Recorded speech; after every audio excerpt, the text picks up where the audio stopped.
Architecture is the shaping of space with objects, the stuff we actually build to shape space, with the shaping of space with objects in light to create practical and emotive places. So first of all, I want to thank you, Orhan, so much for inviting me. I'm deeply honored to be part of this series, and at ELAC, and particularly given its distinguished and long-lived history. I also want to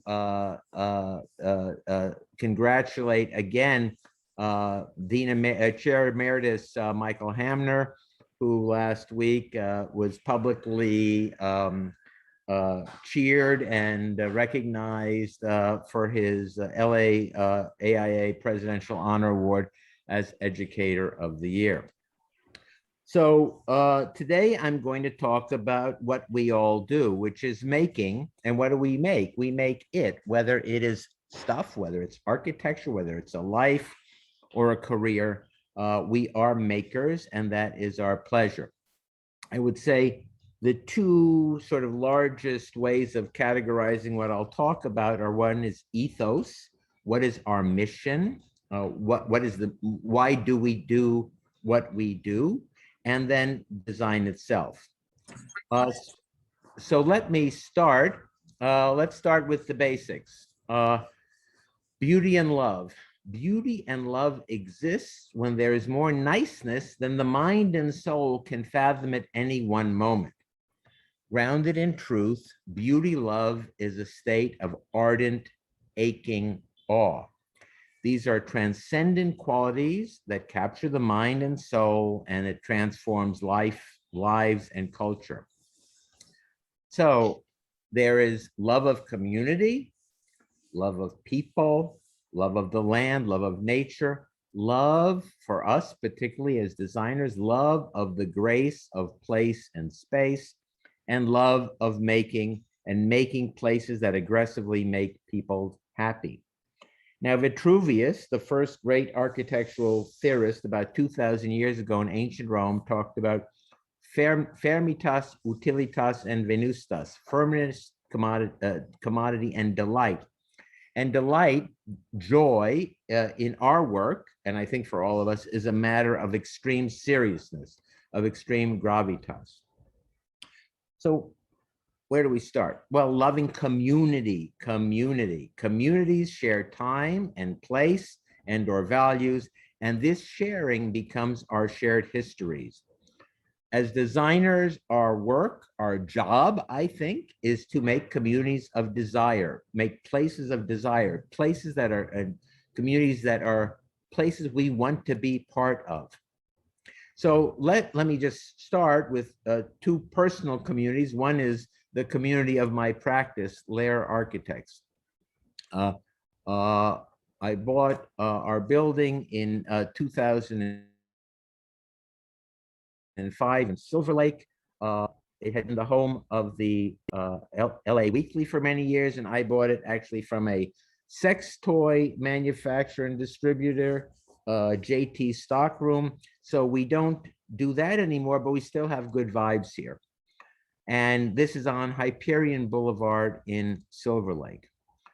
Basically, the idea is to make a place of the community of makers, and it is about the beauty of making.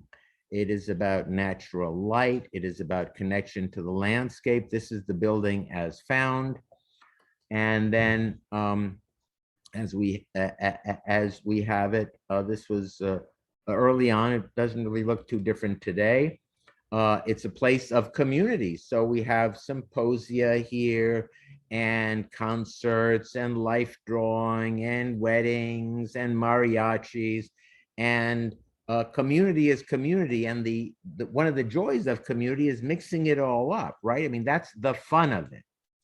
Another community of consequence in our lives, which we designed, was the community. My wife's Mia Lehrer's studio, MLA. She got her building about 5 years ago. It's a building on the LA River.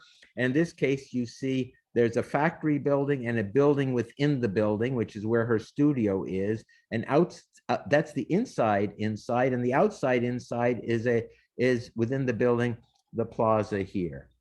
And here you see, looking from the studio into the interior plaza, which is the community space, kitchen, conference rooms, and a place where conferences can happen. On the left is the Design for Dignity conference, the AIA conference, and in the background, in the studio, all the landscape architects would be doing their work. So a few notions about community that are important to me, and I think important to all of us, whether you're early in your career or just before it or long into it. So there's this notion of lifelong community. And I'll explain my own understandings of that in terms of my own life. But people you connect with and continue to add to your connections over the course of your life. Then there's lifelong learning. I live and work in the neighborhood I was born in. So I'm within a mile of my nursery school, my elementary school, my high school, and my junior high school and high school, John Marshall High. And so I'm a product of LAUSD and Berkeley, and then graduate school at Harvard. I think maybe even more important than that is lifelong leadership. I think that being a designer and being a leader are one and the same. Ours is not to be passive and just talented or capable people doing nice things, but our value system and our way of working has true value in society. And for me, I mean, I seem to be an incessant volunteer my whole life. So in junior and senior high school leadership, making a recycling center at Marshall High in 1970, leading our profession, the AIA, and various civic commissions, design review boards, Homeless Healthcare Los Angeles, Harvard Alumni Council, etc. So that comes with this notion of lifelong engagement. Being engaged, it's not only about doing good, it's fun. It's a pleasure to be engaged. It's a pleasure to make a difference. And when you're younger, you get engaged and it doesn't seem like anybody knows you, and then you just do this, and eventually you're part of many different communities and life is good. So my own roots, as I say, I'm born and bred and work in the neighborhood I was born in. I'm born in December, but for me, I would have to say, honestly, my sign is the Hollywood sign. And I'm darn proud of it. I was born and bred right near, right underneath, actually, well, buildings by Wright and Neutra and Schindler and Soriano and Gregory Ain. And I used to build forts with the kids who lived in Richard Neutra's Lovell House, circa 1928, one of the most important houses of the 20th century, and I believe the major inspiration for Frank Lloyd Wright's Falling Water. It was just sold, but I used to play with the family selling it after 70 years. And you know, I live a few blocks from here, and I think it must have had a formative impact on me as a child. Right after graduate school, I designed my first house, built in Silver Lake, a few blocks from where I am right now in my office. And I would say from my last studio in graduate school in 1978, it's been a continuum of thinking. My last professor somehow set me on the course to think seriously about the issues of architecture. So the first set of issues I'd like to talk about relate to the big idea of home. And, you know, as architects, you may or may not be familiar with this romantic notion of the primal hut, the most basic shelter. And I would say from the untended to homeless on the street to the well-homed, these are my understandings of what shelter means. And from the poorest to the richest, safety, identity, state of mind, importance, power, prestige, accommodation, memory and prophecy, aspiration, sanctum, the next two hyper important, autonomy and agency, and harm reduction. Harm reduction, I think, is an important word for us all to know. It generally applies to, well, it can actually apply to everybody, but it really means no judging of people who may be on the streets, may be houseless, they may have mental health issues. You accept they may be addiction issues. You accept them where they're at with no judgment, and not judging them is the first act of dignifying and respecting people and rebuilding people. And that, again, applies to the homeless as well as your parents or partners or whatever. Harm reduction's a good word to know. Even President Biden has been talking about it regarding the homeless and drug users in the last 2 months. And then another term that has a lot of healthy currency today is lived experience, which is basically that people who have experience, let's say in terms of the houseless, but people who have lived something have insights that if you haven't lived them, you really can't have. So now I want to go through this notion of the continuum of housing, and it begins with the untended to people on the street. So these are our sisters and brothers who are living in sleeping bags or tents with no bathrooms, no cleaning facilities, and are just, as you know, all around our city. We go up, the next level are the tended to homeless. So these are people, we did the downtown homeless drop-in center in 1999. I did it with Farouk Amin. And this is for people who lived on the street, a respite. Very important project. It worked as such for 13 years. We have 3 million visits.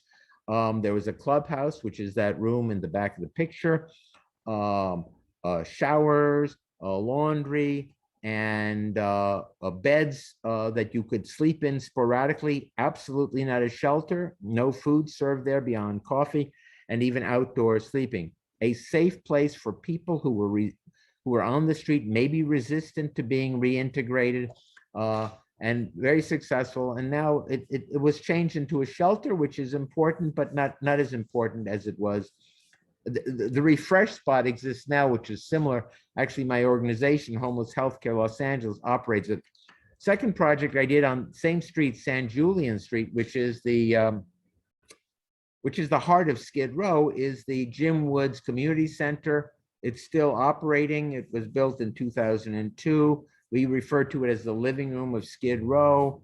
There are classrooms there, places to gather. I don't know, they used to serve 1 meal a day there, but really serving the people who live in the SRO, the single room occupancy hotels, and homeless in the neighborhood across the street from a really nice park. It's appreciating this community is really one of the incredibly important communities in our city. Actually, out of that, I remember standing about here when the building was near the end of construction. The colors were going on behind the white columns, and somebody comes up to me. I think it was probably a homeless person and said, excuse me, he said, you have to come here when the clouds are behind the building and behind the columns because it's so beautiful. And for me, that moment clarified what I've known my whole life to be true, but it clarified that, in fact, beauty is a rudiment of human dignity. It is fundamental to being a complete and whole person. So now if we go next from the homeless drop-in center to transitional shelters, understand that when you're sheltered, you're still homeless. You're just not living on the street. So shelter is not home, but it's en route to home. The first transitional shelter we did was about 1.5 years ago on Etna Street in the Valley. It was made with pre-made building parts, sort of like, school building parts that came from Riverside, and they were put together. So this is dorm style living. So everybody gets a 5 foot by 5 foot sort of cubicle, with walls about 5 feet high in larger dorms. And the design work, and by the way, all of these shelters I'm showing you are done hand in hand with the Bureau of Engineering, and they do the initial design work, and then we work together, and then we transform it. But a magnificent collaboration. Our work here is and all of these projects is to create a sense of community, and really orchestrate the places to work that way. this is an aerial view. You can see on top the 20-foot segments that make the big dorm building, custom pavilion on the right. And one of the things you'll see in this and most of our work is we are preoccupied, among many other things, but not uniquely, but I think rarely so, with the ground plane. Because it's such a major part of what you see in every space, and it's pretty darn inexpensive to make it special. So on the right, you'll see what would have been just asphalt really becoming an animated, important part of the placemaking of this shelter. So that was number one. That was the delivery system was design, bid, build. The contractor who won the job, we got along very well with the company, Ford Construction. And then these tiny home villages are design build. So we're on the team led by Ford when we compete for these jobs. We're on our fifth one right now. I will show you snippets of the first four.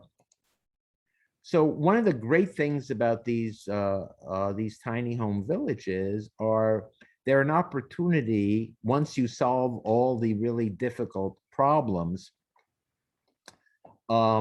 to appreciate the music, what I call the music of housing. And I think housing is a very musical architectural design thing. I mean, the way units fit together and form rhythms and meter and all that sort of stuff. So this is, here you see the blue are the circulation areas between the tiny homes, and that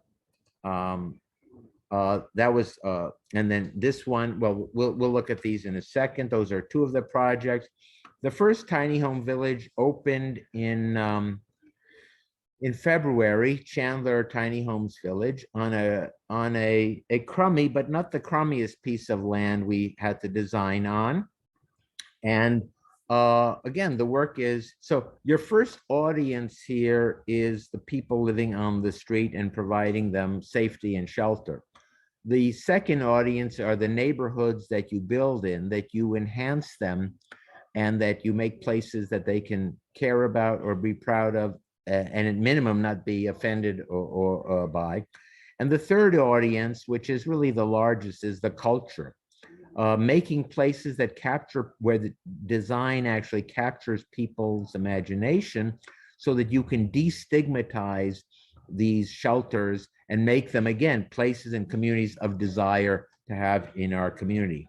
And so in this case, and in terms of impact, somehow this has captured the imagination. It's been widely covered around the world in many, many languages, because between its purpose and how it's put together, it by design captures people's imagination. So here you can see the basic pallet shelters. We'll look into them, are 8-foot by 8-foot shelters. They arrive on pallets. They take about 2 or 3 hours to assemble. The hard work is the site, the infrastructure, which is where the significant costs are. And in this case, we had the idea of painting many of these, and then over the course of these shelters, we tried different ways of using paint. And the green and white stripe are basically, this is asphalt. This is an asphalt fire lane. Heretofore, this would have just been placed, these white objects would have just been placed on asphalt, and it would have been better than not being there. But we felt that this was an occasion to make something that when you come there, if this is where you're going to be housed, that you feel ennobled and dignified, and that anybody who comes there feels, oh, this is a community with people who are here, who fellow sisters and brothers who I can love and respect.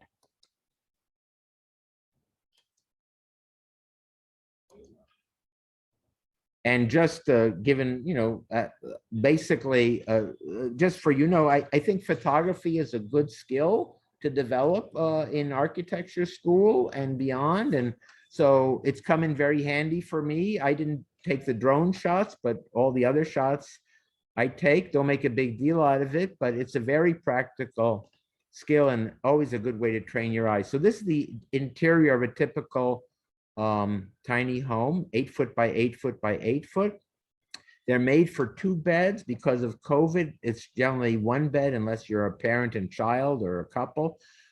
They're magnificent for 1 person. I'm not convinced that they're the best for 2 people, or maybe better than being on the street, but you can lock the door. You have heating and air conditioning and essence of home. This is our second project, which at the time was the largest in California, 2 miles away from that, Alexandria Park Village. It's right off the 170. Actually, Chandler is about a block off the 170. Here you can see the site, a part of a park, which was, I think, had a lot of houseless people hanging out in it before. And, here you can see the same strategy, but again, the blue are the little streets. And how do you create a sense of community, a sense of urbanism, a sense of center and a hierarchy of spaces? And then in a painterly way, how do you use these things in perspective so that you create a degree of visual complexity and richness? And then Alvarado at Alvarado and Glendale Boulevard and Silver Lake, there you can see it above the word village. This site was square. The good news was it was right on the street, so we didn't spend a lot of money on bringing the infrastructure to it, but heavily packed in. And those long attenuated designs of the first 2, had a built-in sense of procession and composition.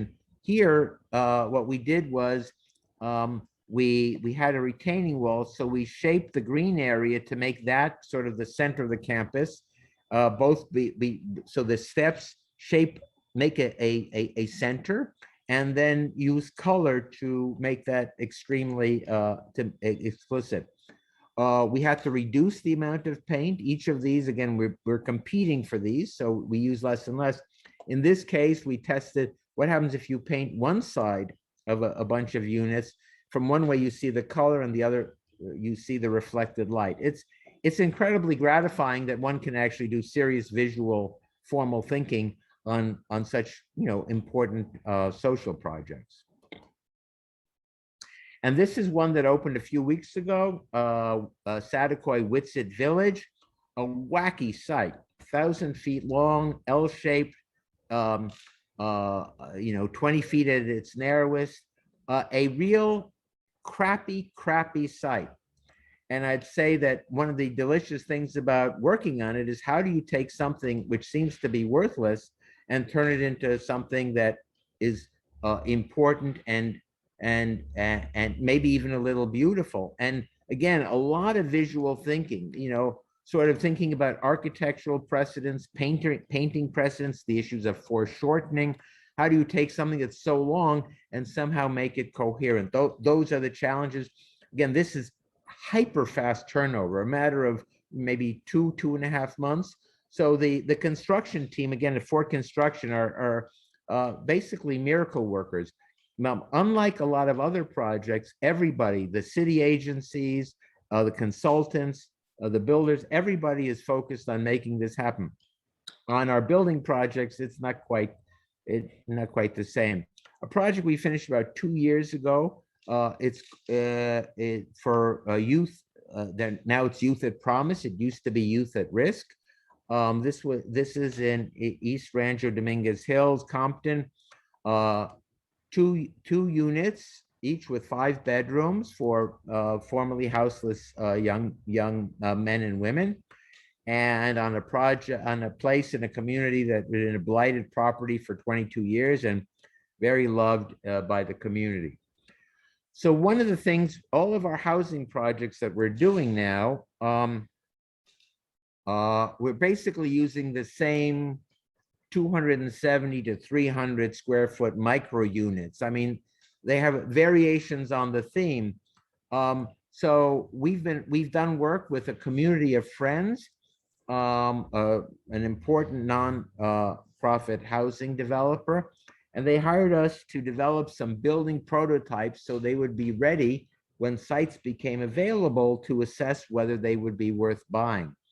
So we went through this exercise. We developed prototypical units, And we met with their leadership committee, which are leaders from their various housing projects, most of whom have either been houseless or in prison. So these are people with profound lived experience. And we made, half-inch models of the units, and then we made a full-scale mock-up, which you can see here. And I have to say, days like this are among the high points of my architectural career. When our shared medium architecture is used with people who are not architects in real time and space, and people get excited because they can talk about things that they know, because everybody, if you actually put them in a real space, everybody can talk about light and view and function and privacy and all those things. So just one of the many delicious things about being an architect. So we go from sort of working our way up to a family affordable home. About 6, 7 years ago, we did 3 prototypes for 9 sites for Restore Neighborhoods Los Angeles. And each house was about 1,200 square feet. These are in South LA, very well received, sort of really always preoccupied with shaping of open spaces and public and private relationships. So here, like from the dining area, you look deep across past the garage to the street in a neighborhood that has a lot of porches. This is on a 25-foot wide property, a long, narrow house. And this was on a very tiny property, 40 by 70 feet.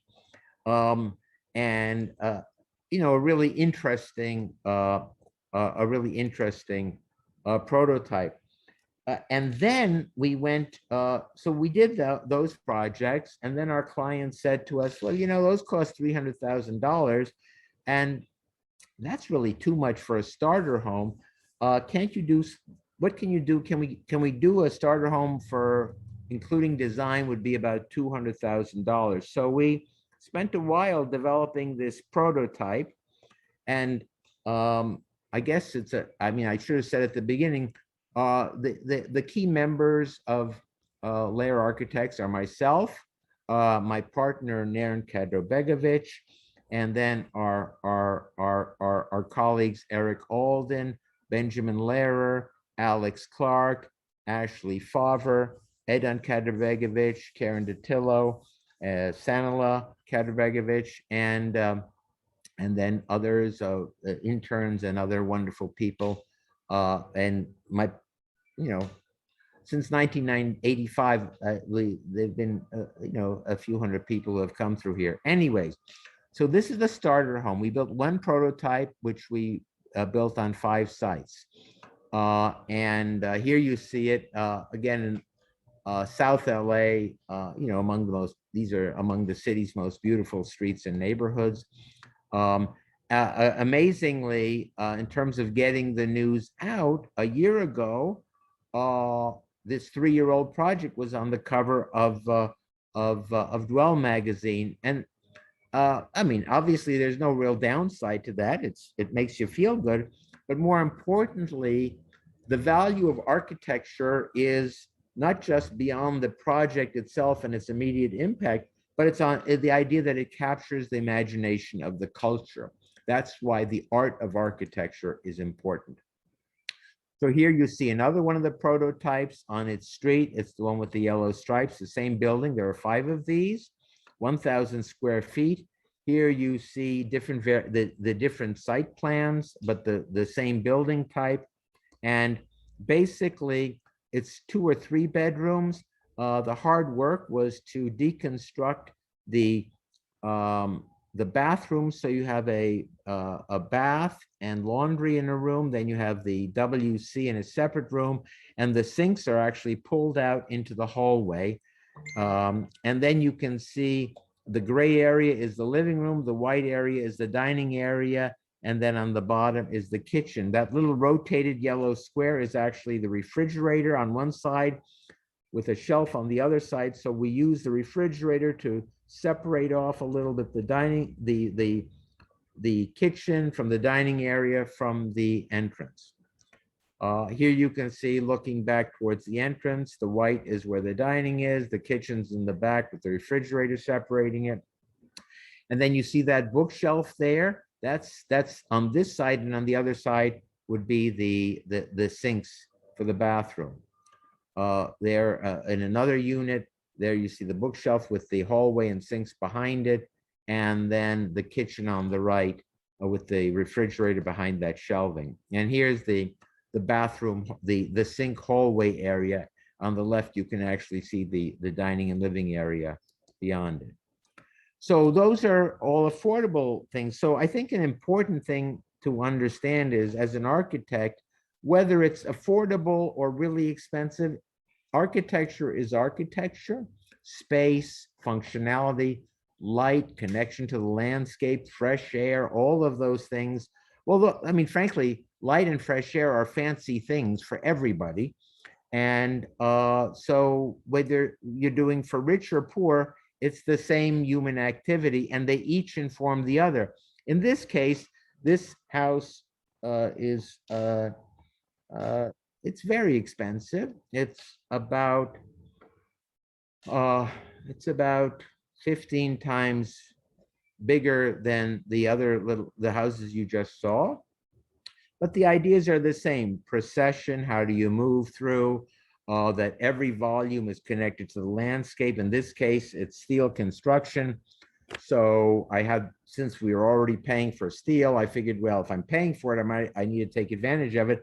So I actually lifted many of the walls on the ground floor 30 inches above the ground so that the ground plane could flow through it. Flatness is a big deal for me. Very few outside surfaces are flat because they need to drain, but here we could actually have a flat terrace, and the water drains between the stones. This is the living room when all the walls are open. There it is looking back. And again, the important thing is whether you're dealing a homeless drop-in center or a luxury villa, they learn and teach for each other. And the work honoring people and bringing happiness to them is always the work. And then just an overview of one or two of our multi-unit projects. This was a 6-unit courtyard house in West Hollywood originally, and then a little later in the lower right. The palm trees were planted in the garage, and the main deck was framed around the palm trees after they were planted. These are 6 units, about 1,600 square feet, about 17 feet wide, 5 stories high.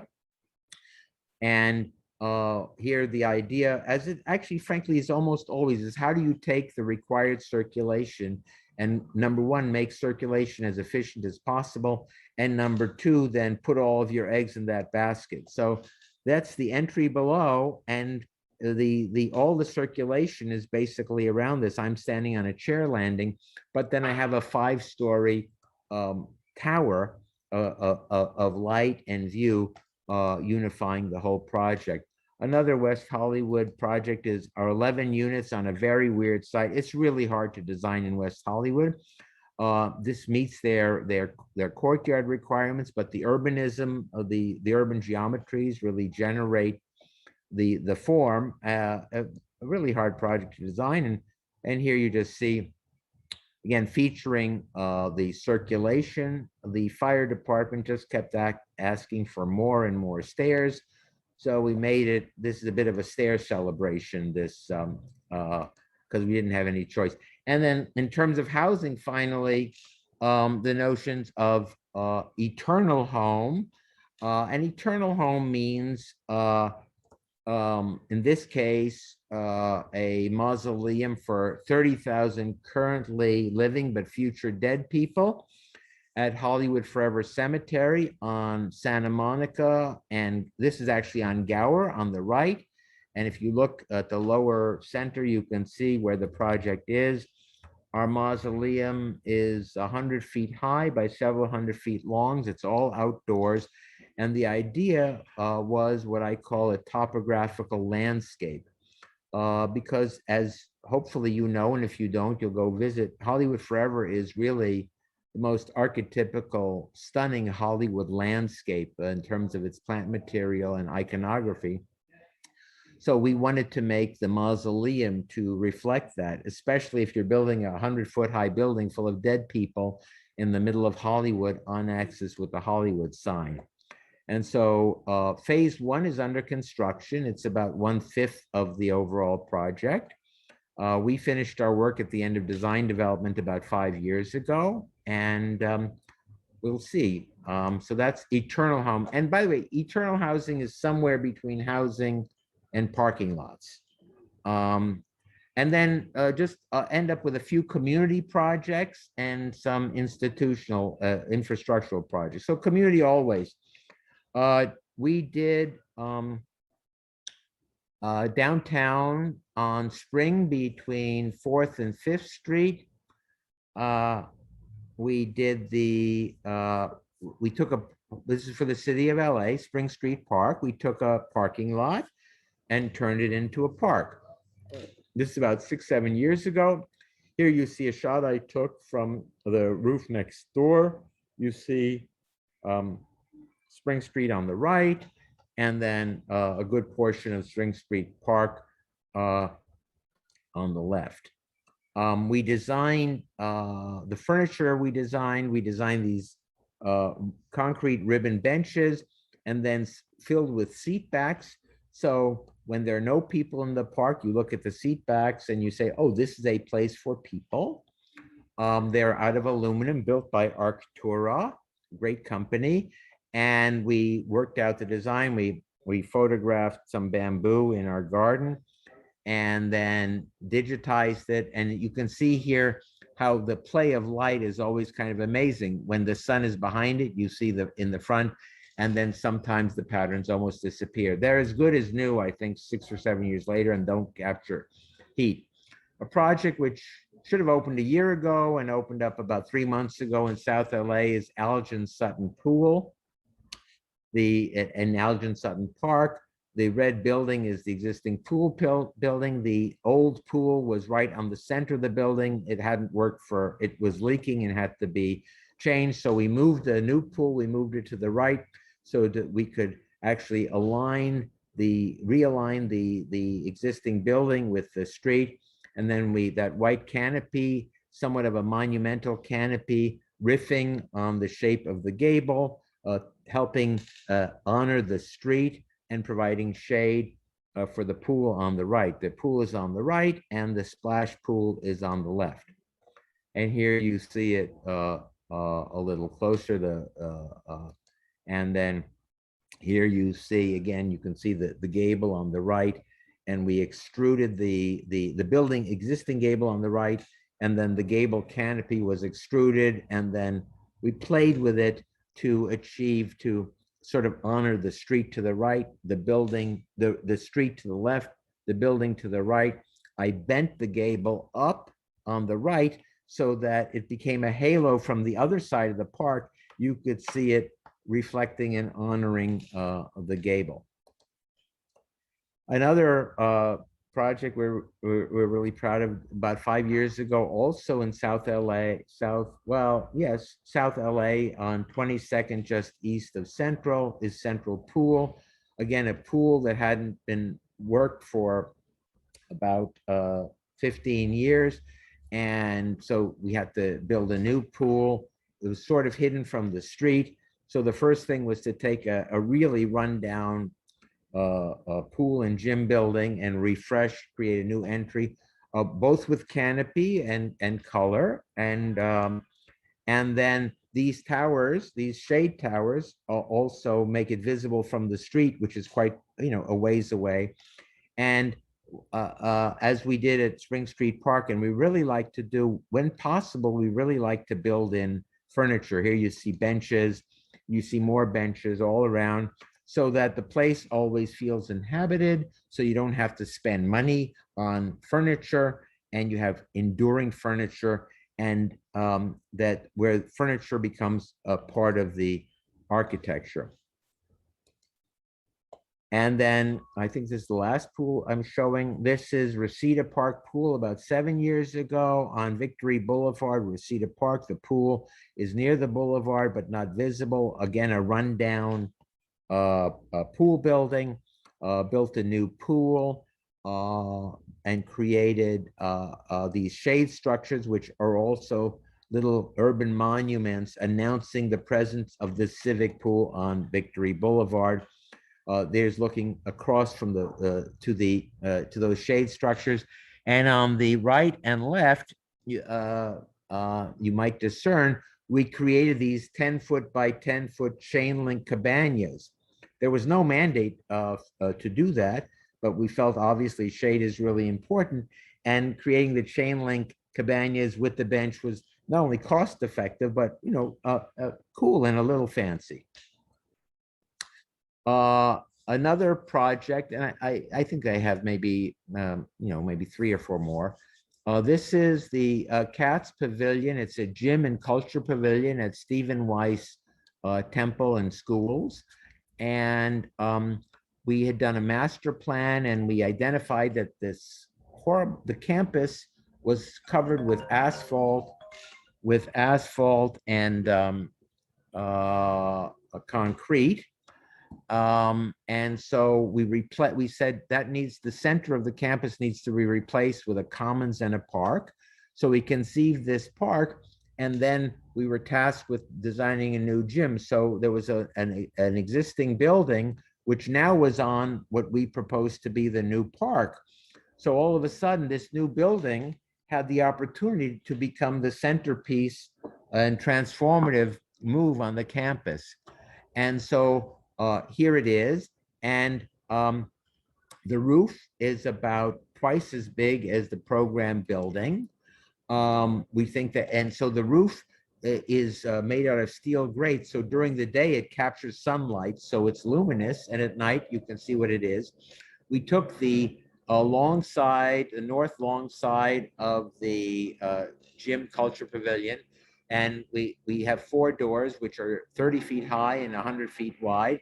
And it becomes, so the building is a garden pavilion, or if you're playing sports there, you can do it with the doors open in Southern California, as well as have indoor, outdoor events.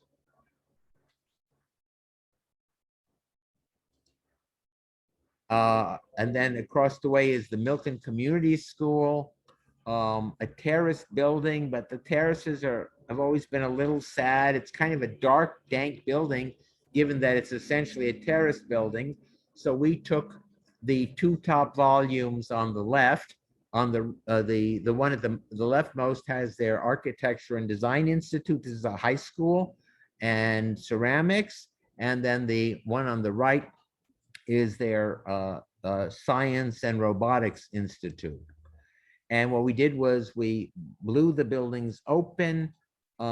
We made them operable doors, indoor, outdoor paving, and so that the terrace and the classrooms would be one and the same. Again, we're in Southern California, even when you make it, doesn't necessarily mean people always use them. This is a state-of-the-art robotics lab. Behind the glass in the center are, all their CNC stuff.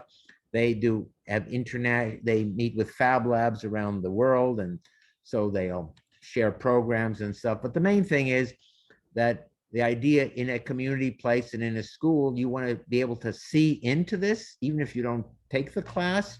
You want to see into what's going on, and when you're in the class, that you're part of the campus. That's just part of the community. So last 2 projects or 3 projects are under the roof. Well, they're infrastructure projects, and one of the big issues, what I would call the conundrums of infrastructure. One of the main problems of infrastructure is that the more effective it is, the more invisible it is. In other words, if electricity and water work all the time, you don't think about them. You don't become a steward of it because it's there all the time. So that's the role of design and architecture, is to celebrate and draw attention to these things. And that's the role of beauty. Beauty and infrastructure must be an inseparable unity. And when you think of places like Hoover Dam and the great buildings by Gordon Kaufman, I mean, that's been historically the case. So in 2008, we did the Elections Operations Center for the County of Los Angeles. It was a, it's 100, it's like a Costco, so big racks and storing the ballots, and then big open space and a pretty, big nothing space. So, and even to paint, and not a big budget. So the first thing was, how do you design this thing hyper efficiently and hyper cost effectively? And then, is there any way to create a larger sense of place and honor the infrastructure of democracy? And so we conceived of these large digital graphics and parterre ground design of the ground plane, and then there was an artist, 1% for art. The great artist, digital artist Rebecca Mendez designed that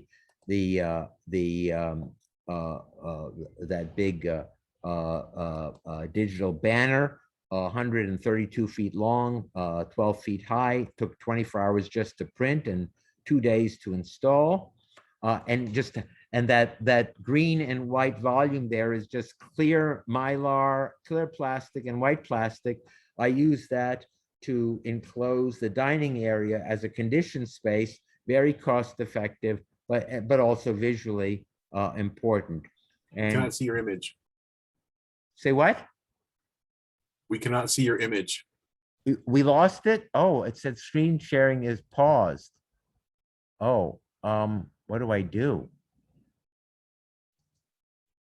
How do I You can resume share. Oh shit.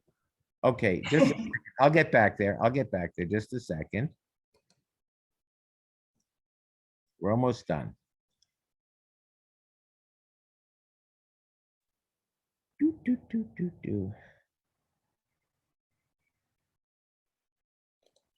Yeah, that looks about right.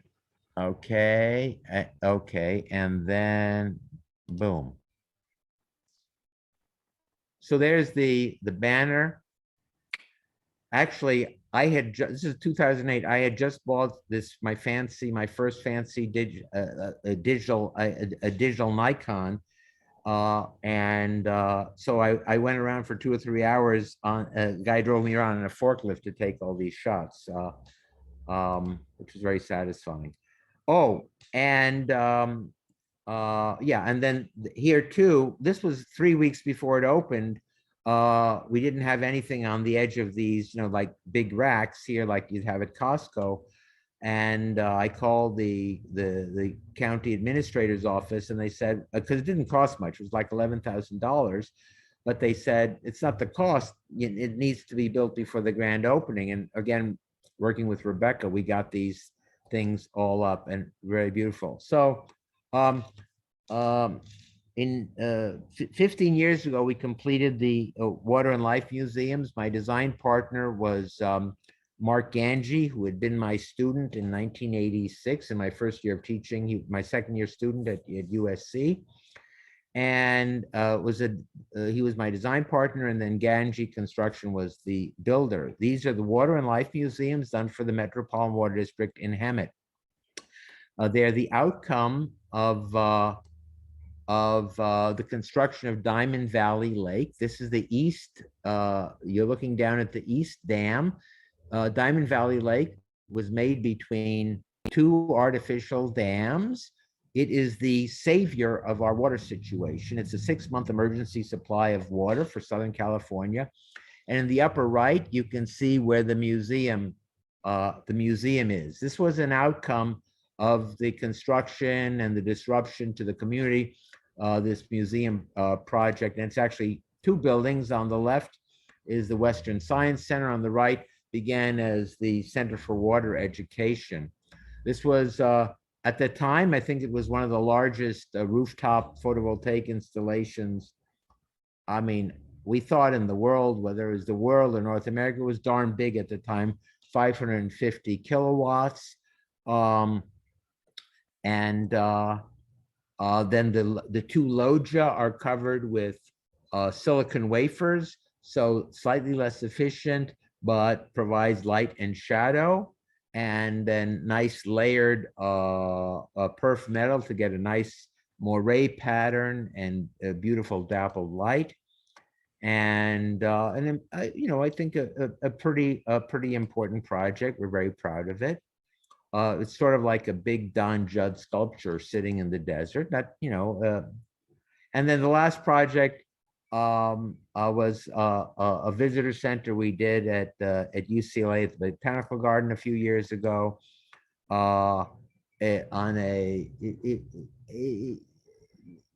there were buildings next to it and all around it. So there was really no surface, no matter how limited the budget was, there was really no surface that didn't have to be designed well and thought of. And it's there are classrooms there, but it's also on your side as you walk into the entrance we created into the garden. It becomes like an entry pavilion. And, you know, as always, or almost always in our work, we like to open walls up and create indoor, outdoor classrooms and pavilions. And then we do these things for cats as well. And that's it. Okay, 12:59. Whoa.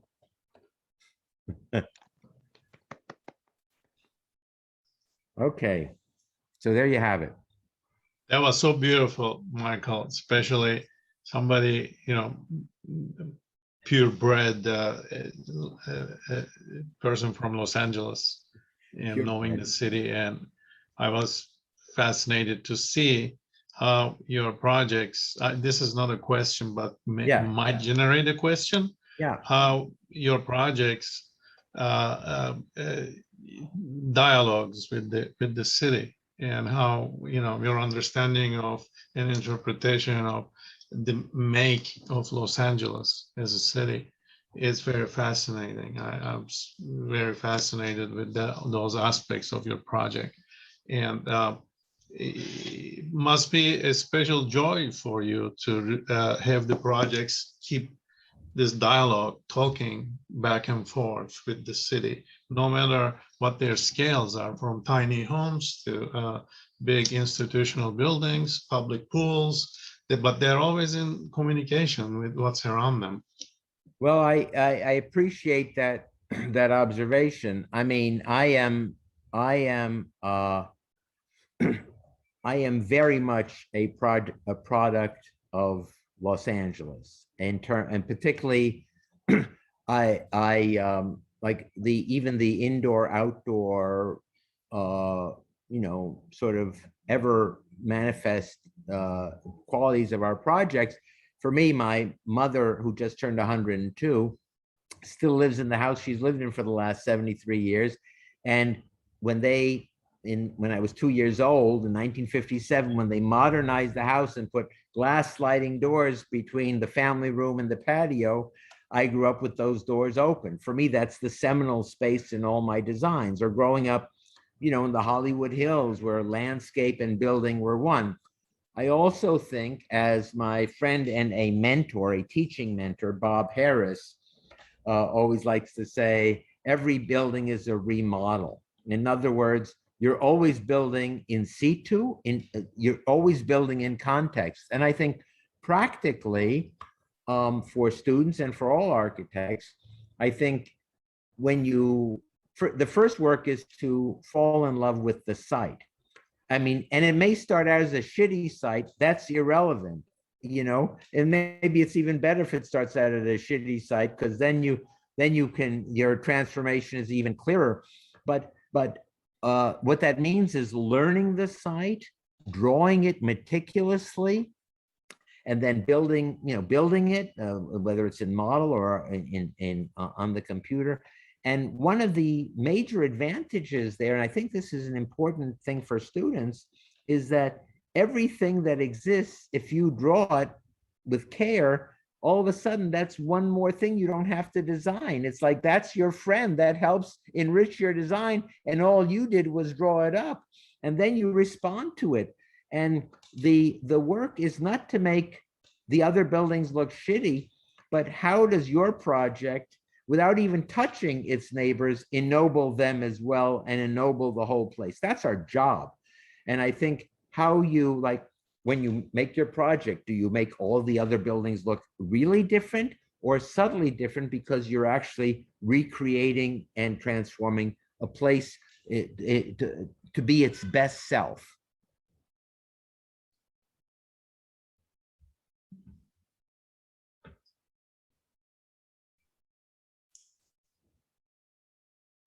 Sometimes being completely different hugs the neighbors just as good as being similar too. Am I, is there a right place to insert this observation? Well, it's not about being I would actually frame it differently. It's not about being similar or different. It's about being responsive. I mean, the response might be contrast, but it shouldn't be accidental contrast. It should be deliberate. I once had I worked for Frank Gehry for a year before I started my practice in 1984 and 1985. And I had the privilege of being the project architect for his first collaboration before the Charité building with the great artist, Klaus Oldenburg. And I remember he was teaching a project at Harvard and I tagged along because it was the project he was teaching in studio was the project I was working on, Camp Good Times for Children with Cancer. And we were walking across Cambridge Common and he points out to the superstar artist, Klaus Oldenburg. He takes his hands and he frames, let's say, a revolutionary wood siding building. And he said, normally people will have, they'll make one image of that revolutionary wood style building. And then he moves his hands to a building by H.H. Richardson. And the second image, he says, is of that building, two separate images. And he was explaining to Oldenburg, he said, my image is the fragment of the revolutionary building and the fragment of the Klaus Oldenburg together, and the space between them, that's what he focused on. So it's about being deliberate. It's designing with intention, whether it's in contradistinction to, that in the end you make a better place, and the better place might mean doing something radically different. Thank you. That's exactly the clarification that I was after, and you so well articulated it. Thank you for that. My pleasure. It's an always interesting and important question. I mean, sorry guys, this is turning into an Orhan Michael interview a little bit, and let it be, at this point. But it's always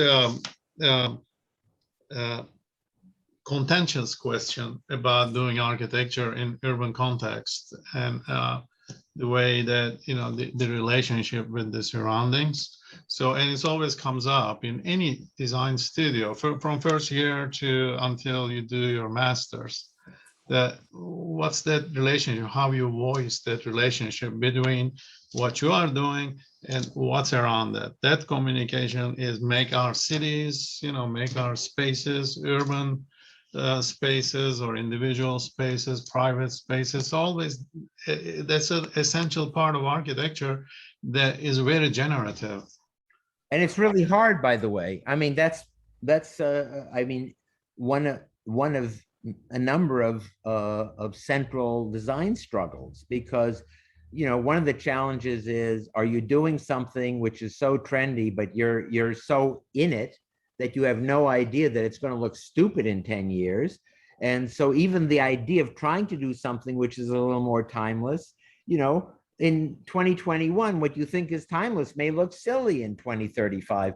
So you do your best. But I mean, my own sensibilities, I think are, again, as an Angelino, I like to shake things up, but my basic sensibilities are classical. I mean, I'm a first generation American, so both my parents are and were refugees here. So I feel grounded in multiple cultures. I'm grounded in serious, in the seriousness of classical form and order. And as an Angelino, I also like to shake things up. And it's how do you find, finding that balance and hope that it doesn't look stupid in 20 years. There's a question by Marisol Vidal. And I don't know if Marisol, can you turn your own microphone and ask the question in person to Michael?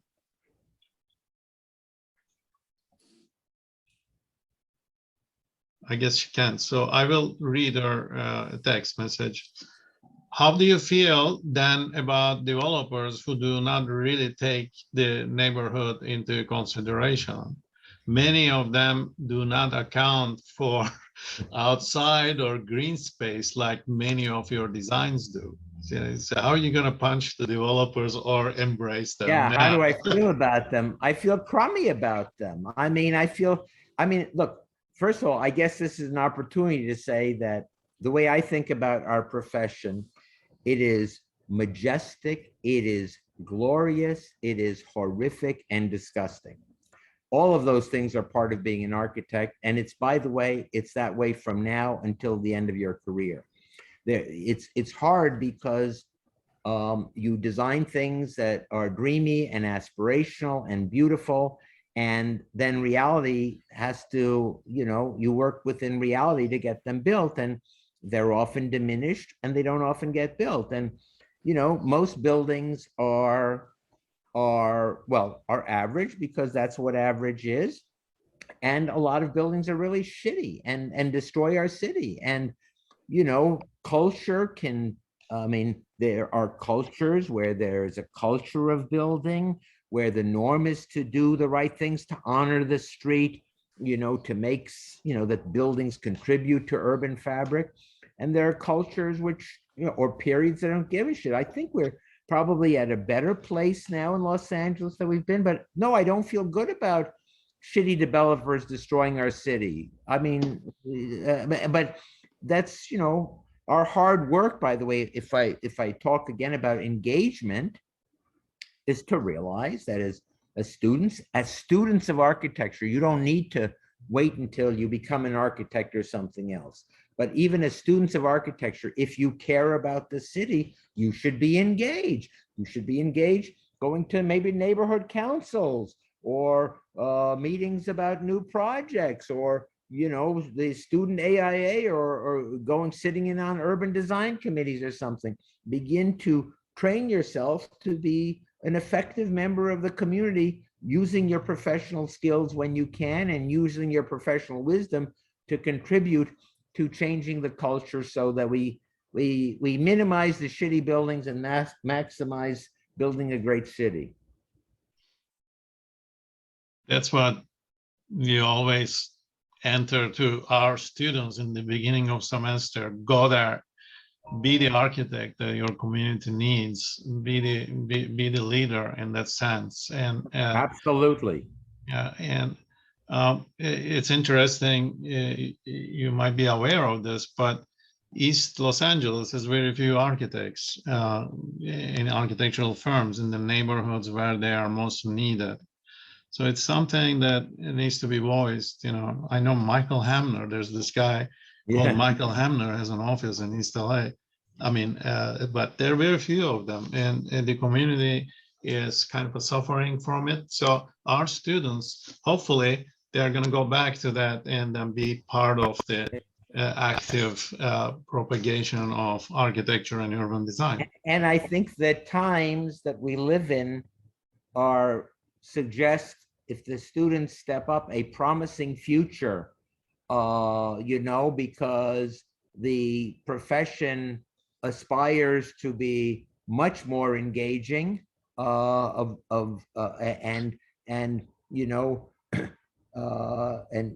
if you have the skills and the level of engagement, and again, when you start, you don't have, if you feel a little stupid, it's okay. You'll get smarter by being engaged. And then you actually, it turns out that sticking around a community and making a difference, but being involved and being patient. This is architecture.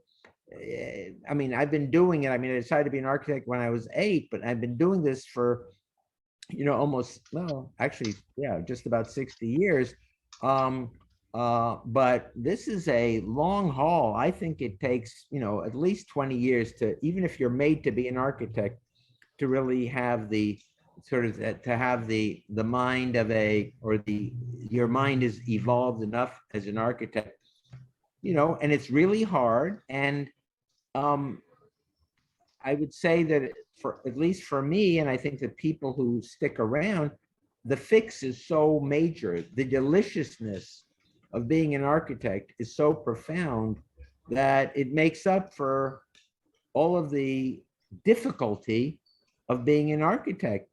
Um, and I guess a little personal insight I had many years ago is that pain and struggle is part of everybody's life, right? I mean, and usually it's associated things with which you're neutral about or negative about. The best life, the best possible life is when your pain and struggle is associated with things you're passionate about. But nothing is easy and nothing comes without pain and struggle. But if you're doing it with something you care about, it makes, that it's fundamentally it's the essence of, I think, a good life. Hey, Michael and Orhan. Orhan, thank you for your comment. I have to drop off for a meeting, but Michael, I wanted to say something to you. How you organized your lecture today, whether it was done, I know you're a smart man and very creative. I think you hit it on the point with our students. I think your identification of where you came from and where you live and where you practice is a key message to our young students. As you know, last Thursday, we celebrated, not me, but more about what East LA has done for bringing the next generation of architects from this community. We're also growing East LA College from our community to share with other communities that do not have what we have. And it's a long time coming. Orhan, thank you very much for allowing me to say this. It's pretty clear in our minds, but to our students that are here today and to other students that, these students will share hopefully what they missed today. It's recorded, so let's ask our other classmates to please see this and share this. This was so well done, so poetic in Michael's own experiences.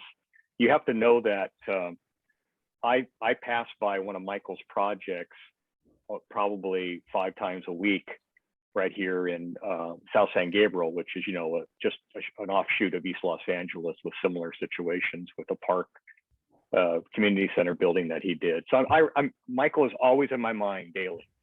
And so when I see him, I get very excited. His message is clear. His message is, I think, very inspirational, even to me. I'm only a few years younger than him. And I think his approach to life and architecture, I remember what it was, Michael, was the AIA holiday event on Zoom last year. You were just a card. You were just a crack up. You were so fun. And, Michael has built a community within our profession of some of the most influential architects internationally. And he's still a product here of Northeast LA or North LA, whatever we want to call it, his community. And I hope he's an inspiration to you. And I think this is what Orhan is trying to derive as a message. We'll have some other speakers under Orhan's direction here that'll have some similar engagements with our community. At the end of the day, just never sell yourself short on what we're providing you as a foundation. Right. Come back and make your community better. Michael, fantastic work, my friend. I really, and thank you for your support. I appreciate you very much. Well, thank you. And I really do think this is an ascendant moment for your program. I mean, what we do is valued, the need is there, and your students are beautifully positioned to fulfill that need and be fulfilled, but in that way. Yeah, definitely a nice little virtuous cycle, I think. Thanks, Michael. My friend. Thank you. We will see you soon. Take care. Okay. Take care of everybody else. Thank you, Orhan and Alexis, and Scott, I saw you there, and all the kids. We'll see you next semester. Take care. Michael, thank you for your comment. But Michael, we also have 2 more questions. Might as well, we give voice to these I'm students. You have time, right? Yeah, yeah. More questions? Okay. First one is from Valeria Trujillo. She did the poster for the lecture, Thank you, Valeria. and she's asking, do you have a mantra to help your work, or is it more of a fluid process? Wow, what a glorious question. We ask great questions in Yeah, ELAC. that is a spectacular question. I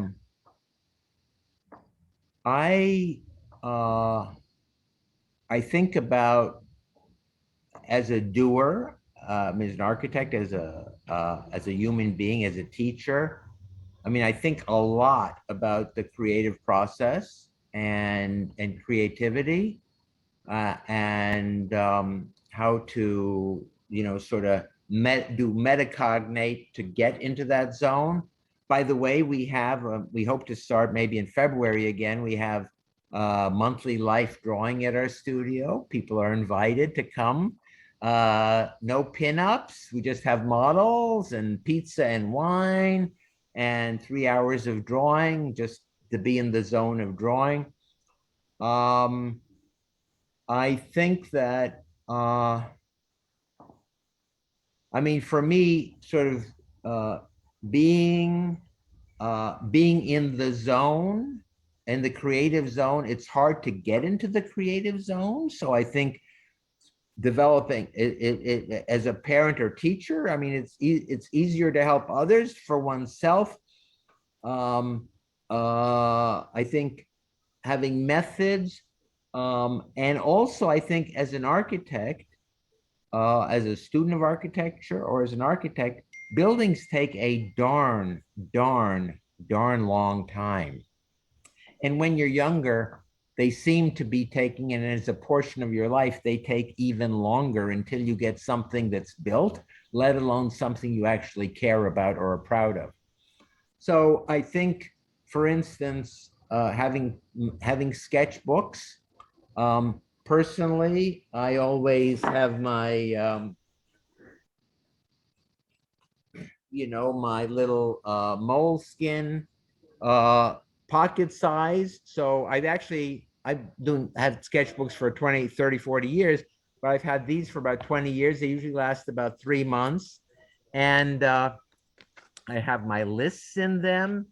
So when I have to write notes to myself, and then I make collage things into it, like maybe, a good cigar wrapper. Cigar wrappers are really good, or an Adam Schiff event. So collage is very important for me. In my mind's eye, collage is a very fundamental act of architecture. So, in this case, the two or three things I need. I got my pen. I've had the same pen. I lost it. But it's the same basic pen since 1981. I have whiteout on me all the time, because whiteout, you can just write over anything. And then a little glue, a little stick glue. And then, and then the whole idea is you don't care. You just put stuff over, and maybe it evolves into a nice image, and maybe not. And it's not important. You're just doing it. It's become second nature. And where I began was, buildings take a very long time. Sketching does not take a long time. And I believe that one needs constant gratification. And if you're waiting for a building to be gratified, you'll probably leave the profession before you get that gratification. So you need to have things along the way to get your jollies and be happy. I hope that helps a little bit. That draws a really, really good picture in the sketchbook as well. Thank you very much. That's a very inspiring way of thinking about architecture. Michael, I have to ask you a huge favor. If you accept or don't accept, it's fine too. Can my students present their final project in your studio? And if there's a time allocations in 201, they are designing their Silver Lake Museum. Museum of Silver wow. Lake. It's a lot where Santa Monica and Sunset Yeah. cross. There's an empty lot now with Yeah. big fence. You know that one. And so they are working on it. There are two off of them. We could come to your studio or anywhere else. You can, if that's not possible, you can come to us. I would say let's figure out how to make it work. I'd love Okay. that would be magnificent. Okay. All right. Thank you, guys. You heard it. So Yeah, that'd be great. After this, go back home and start working. Thank you. I Thank you feel the so much. pressure. I'll arrange it. Yeah. Great. And there's I don't know if there are more. This is one on behalf of the alumni group. There's a voicing and appreciation. This is Juan Pablo Ornate. He is leading our alumni group who is sponsoring this event, and is saying, on behalf of the alumni group, I would like to thank Mr. Lehrer for lecturing our students. Also thank him because of his philosophy about sketching, especially because I am the perspective drawing teacher and future freehand drawing teacher at ELAC. Thank you. That's And great. Brian, you had The one thing I'll say, Juan Pablo, is that so I was on the GSD Alumni Council for 13 years and was chairman of it for 3 years, but effectively 5 years.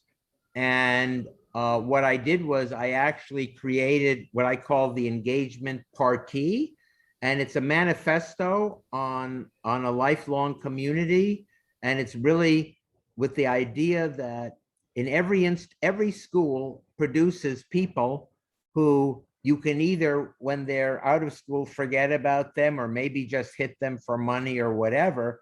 But in fact, between students and faculty, you have the alumni are generally among the foundational pillars of every institution, even though they are rarely looked at that way.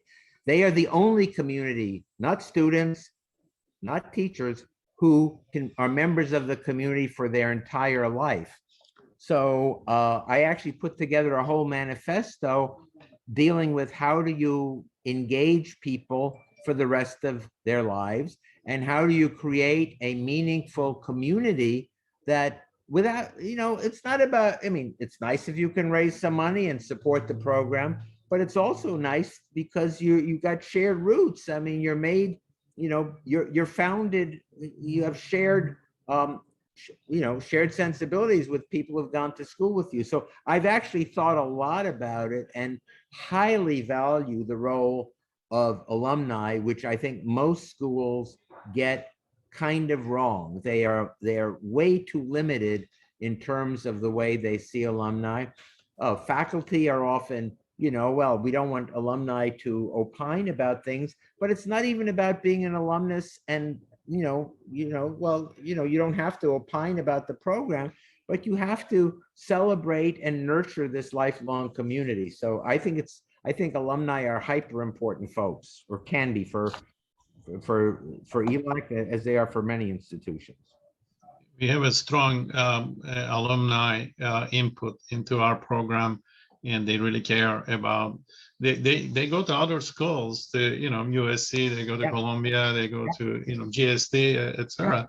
And but when it comes to looking back to their education, it's ELAC is the prime one, and which is very, very incredible. It was great. Juan Pablo, if you send me an email, I can send you the PDF of my manifesto. I would be very proud of receiving it. I will forward it to Mr. Navarro or to Orhan, and maybe they can send me your email. Okay. Okay, awesome. Thank you so much. And maybe once the COVID pandemic is gone, maybe we can do some sketching at your office also and share your wisdom with our students. In my many years, well, not that many, 12 years of being an adjunct professor at USC, my main gig was teaching design studio and then also teaching the first year freehand drawing class. I actually introduced life drawing in the curriculum at USC, which I think they did for about 10 years. 3 weeks into architecture school, I'd have 7 studios, 150 kids, and 4 nude models, and drew away. It was very good introduction to college. Thank you. Michael, I have to, I hate to do this. We can go on. One time, once Bruce Goff came to SciArc when I was a student, and then it started at 7. That lecture went till midnight. And it was true with Michael Asher too, the artist, the late artist, and I hate to do this unless there is like more questions. Brian had a question. Brian, yes, okay. Can you ask your question, Brian? Certainly, sir. Again, Sorry, thank you. I didn't mean to bypass it. I just forgot. Not at all. Thank you again, sir, for joining us. This is such a vast and incredible program. I've been so blessed to be a student in it. I'm just a few years younger than most of the students here. I'm sorry, older. Anyways, and I do need to give huge props to our chair, Alexis Navarro, and to my esteemed professor, Orhana Uche, and to also Michael, who wasn't able to stay, because without these three, I wouldn't be in the direction I am. I've been a contractor. I've been a fabricator entertainment since I was 19. I teach students basic design concept for theater, and I run a technical theater program. I'm here to ask you, as kind of someone who's built, and I draw and design. I've kind of been on both sides of the fence. Where do you find your biggest struggles in creating these new regrowth situations that you're trying to create for humanity and the community? Where do you find those struggles? Are they on the site, mostly infrastructure? Is it financial, bureaucracy? Is it a combination of all three? Because 90% of architects today coming out of school, they're going to get into firms and they're going to become a part of it. They're going to be a cog. They're going to be a cog in the wheel, and they're not going to necessarily see all the struggles that the big guy on top is going to see, but they're going to get the downfall from those. And how does that affect the firm and so on? Wow, fantastic question. I'll actually, since yesterday we had a kind of a 2-hour meeting on one of our projects where the city is telling us that, we're telling them they can't build this building for the budget. We're halfway through working drawings, can't build the building for the budget they have. And they're saying, well, I guess we have to go back to the other city department and tell them to reduce the scope. And long story short, one of our interns here, we're one big open space, and that's by design. There are conversations which need to be private. I'm not a deeply privacy-driven person. I'm really like to be open. I love the fact that people can overhear conversations.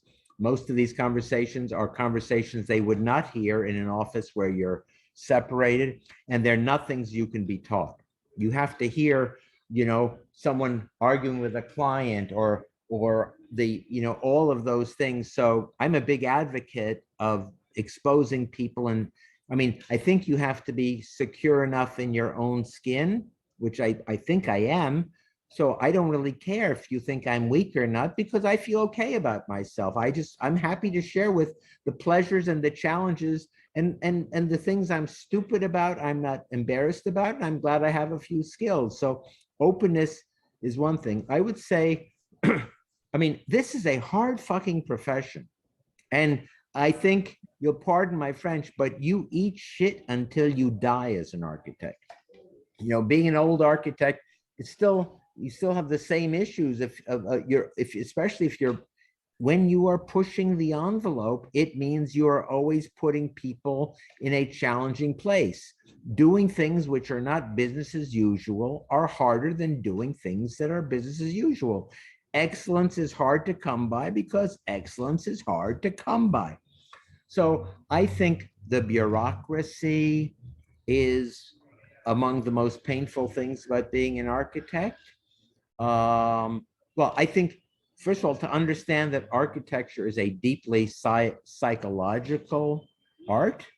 So when you're having a design jury and a juror seems like he or she is, talking nonsense. By the way, they may be talking nonsense, but you got to figure out how to assimilate that without falling apart, because that could be your client, that could be a member of the community. You have to learn how to absorb that stuff.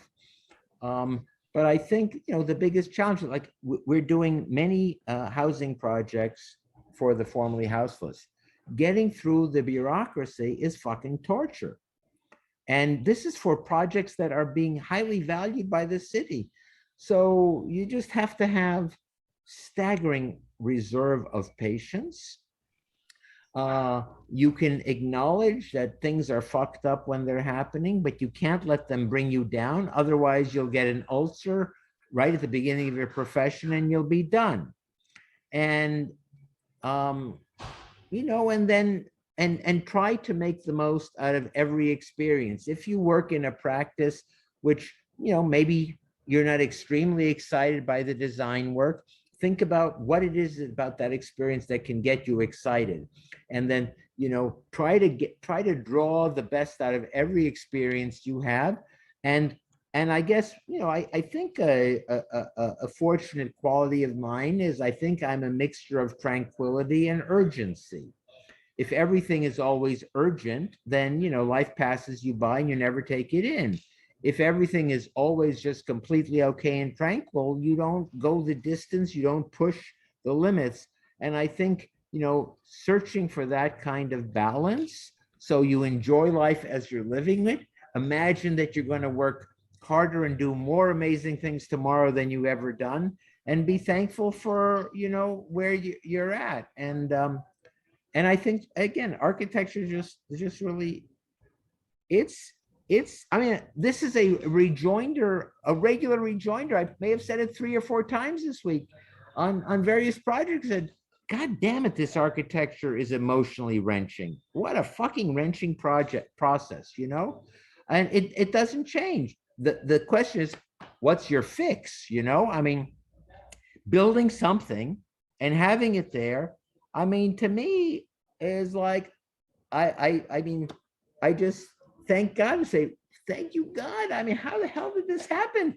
And lucky me, I get to be involved with this. So, and if it's not architecture, I mean, you're blessed in life if you find something, that resonates with you. Just actually, in that vein, it's probably so. To me, there are 3 kinds of relationship to work that I think about. One is a job. It's better to have a job than not have a job. Another is a career. So, I could be a historian, or I could be a lawyer, or I could be a mechanic. I'm going to study to do that, and I will get fulfillment by using the skills that I've acquired in a way that I feel good about myself. The third is a calling. The calling can be as much of a curse as it can be a blessing. If you have a calling, and it's what you have to do, but life gets in the way of it. You may be missing an essential skill. You may not be having the right opportunities. That can turn you into a real bitter fuck, On the other hand, if you have a calling and you have not even great success, any success in something that you are made to be, I think that's the beginning of a blessed life. So that's the way I think about it. So, I just lucked out that what I decided to do when I was 8, that I had enough skills to spend my life doing it and be fulfilled and endure for the years at a time that otherwise were pretty darn depressing. Fantastic response. Wonderful, wonderful thoughts. Thank you so very much. My pleasure. Thank you for the question. We have another one from Alexis Navarro. Yes, thank you. Michael, it's been truly inspirational. I don't often attend lectures anymore, but this is a real inspirational moment. I was actually really moved and intrigued by, the quality, the intention, the care of work for like those small homeless shelters, those small little homes. That even at that scale, and how you bring dignity, a care for the human being, about light, color, beauty, that those are simple things that as human beings, we have a right to have that. Why Right, have that? absolutely. And I think that, whether you do that scale or you do a large scale or unaffordable homes, that remains throughout. How are you able to talk about that with, bureaucrats, administrators, people that are just crunching numbers? How are you able to manage that? Well, first of all, I guess the first attitude I would say is that when you're working with bureaucrats, the first thing is, help them be their best selves, respect them, understanding that they've got their own challenges. The biggest challenge being that anytime you might take a risk, you may be fired for it. The risk, and and then be optimistic. I think you give respect and you embrace them. I mean, in working with the city on the tiny homes, they do incredibly important work, and we now really talk about ourselves as the co-architects of these things. We appreciate when we get the respect. I mean, I believe it's fair to say that we really established the ground rules for these buildings in terms of the level of design and an outcome that's part of it. I would say, I remember once on that unaffordable home, which was a 12-year project. It started out as a dining room addition. Years into it, the contractor, it was a 7-year construction, no, 5-year construction. The contractor said, I don't understand, Michael, how do you never seem to lose your enthusiasm? And I'm thinking, well, that's an interesting observation. This is what I do. If you are hyper impatient, architects, we live in a different time zone. Our time is different for architects than for normal people. Number one, we live in the future present because 85% of our work is done before construction begins, right? So, it's all about tomorrow. It's the hardest part of being an architect because our clients, normal people, don't understand more than 2 weeks, if even, in the future, and don't really remember much more than 3 weeks in the past. And that's who we have to relate with. And the other thing is, just think about it. When you do a project, you've been working on it for a few years, go through a part, it's in construction. My God, the first thing you go to the site, they cleared the bushes. How exciting is that? Or then they chalk out the building a month later. How exciting is that? You have to get excited about all these things along the way, because if you're just waiting for the end building, which is 18 months down the line, you're going to be a very unhappy camper. And I don't know if you can will that or not. I think for me, a good quality, but not an unmitigated good.